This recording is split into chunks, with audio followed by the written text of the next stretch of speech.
కాళేశ్వరం వాడకం ఎట్లా ఇప్పుడున్న ఈ అర్బకులకు తెలియలేదు. నేను అర్బకులు అంటున్నా, అసమర్థులు అంటున్నా. ఎందుకు అంటున్నా అంటే మీరు వినండి. అసలు ఆ ప్రాజెక్ట్ అవగాహన రాలే వాళ్ళకు. దీన్ని ఎట్లా వాడుకోవాలనే తెలివితేటలు వాళ్ళకి అబ్బలే. కనీసం తెలుసుకుంటే ఇంజనీర్లు చెప్పి నాతో నేను మొన్న అడిగిన, ఏమయ్యా మీరు చెప్పలేదా గవర్నమెంట్ కంటే? చెప్పినాం సార్, వాళ్ళు వద్దంటున్నారు, వాళ్ళు ఎత్తుకుంటలేరు. అసలు కథ ఏంటంటే రజని,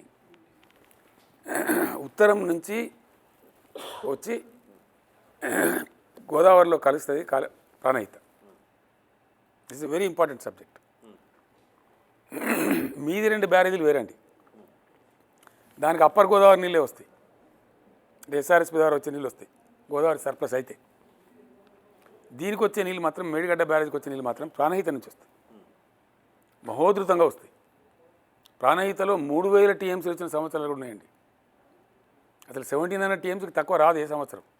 1000 టీఎంసీ, 1100 టీఎంసీ, 900 టీఎంసీ అట్లా వస్తుంది, ఉధృతంగా వస్తుంది.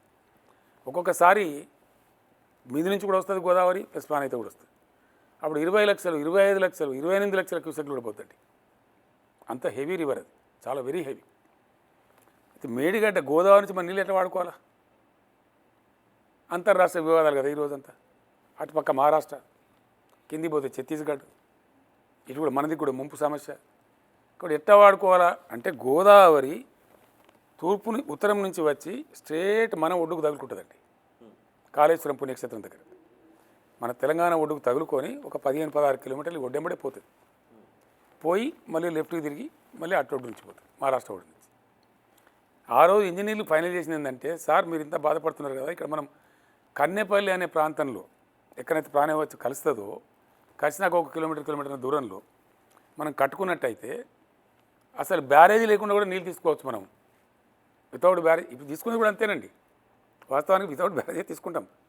మేడిగడ్డ బ్యారేజ్తో పనిలే.